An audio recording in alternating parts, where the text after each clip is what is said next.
wabarakatuh. Nama saya Roman Agustin Hasan. Di sini saya akan menjelaskan tentang eksekusi hak tanggungan atas tanah. Eksekusi tanggungan atas tanah diatur dalam pasal UU-HT yang telah menentukan bahwa jika debitur wan prestasi, maka yang pertama berdasarkan hak ada pada pemegang tanggungan pertama, yaitu janji untuk menjual objek hak tanggungan atas kekuasaan sendiri melalui pelelangan umum atau atas kesepakatan pemberi dan pemegang hak tanggungan dijual di bawah tangan.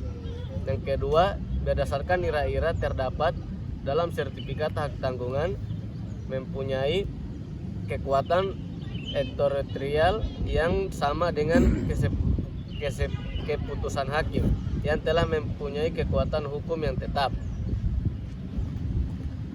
Dalam pasal 20 Undang-Undang Hak Tanggungan atas Tanah tersebut berbunyi sebagai berikut.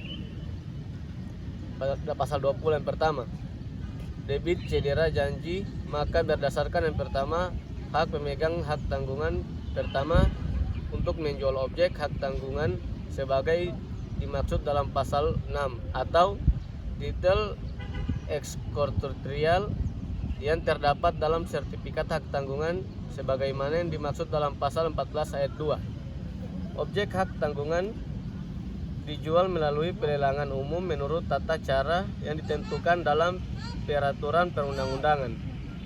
Untuk perluasan piutang pemegang hak tanggungan dengan hak pendahulu daripada kreditur-kreditur lainnya.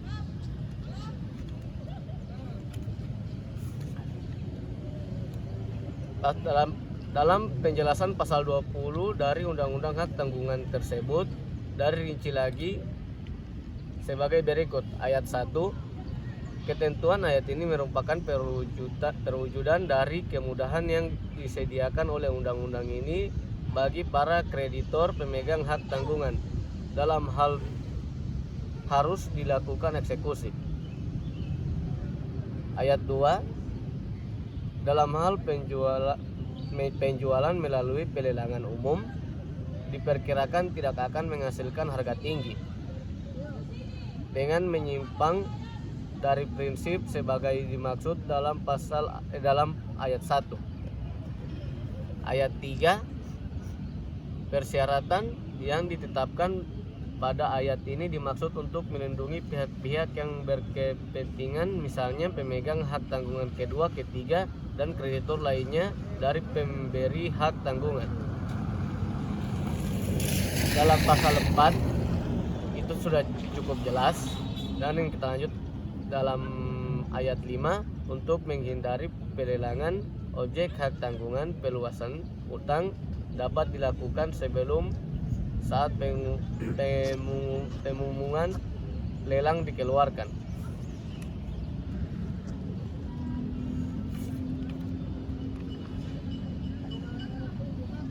Penjualan di bawah tangan, yang dimaksud dengan penjualan di bawah tangan adalah penjualan atas tanah yang dijadikan sebagai jaminan dan dibebani dengan hak tanggungan oleh kreditur sendiri secara langsung kepada orang-orang atau pihak lain yang berminat.